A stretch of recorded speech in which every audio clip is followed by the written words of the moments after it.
Aston Martin Vantage GTE race car revealed. Though Aston Martin had more than enough news in revealing the new V8 Vantage, it decided it needed to show one more thing, the Vantage GTE race car. Obviously the bodywork is based on the road car, but it's more aggressive. It has an even bigger version of the V8 Vantage's massive grille. The hood gets extra vents. The exhaust now exits out the front fenders. And, of course, it gets a huge wing and equally monster diffuser. The interior is quite a bit different, though, with the comfy seats and leather trim gone in favor of a roll cage and bare carbon fiber components. Under the skin, there are some similarities to the regular V8 Vantage.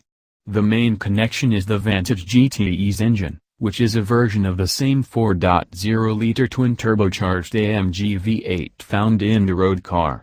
It makes more power than the street version with at least 530 horsepower. Torque is roughly the same, though. Instead of an 8-speed automatic, the Vantage GTE uses a 6-speed sequential manual transmission.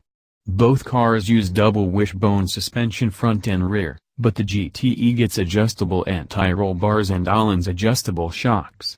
The brakes are also upgraded to 6-piston front calipers and 4-piston rear calipers from Ocon. It will start racing in the FIA World Endurance Championship in 2018.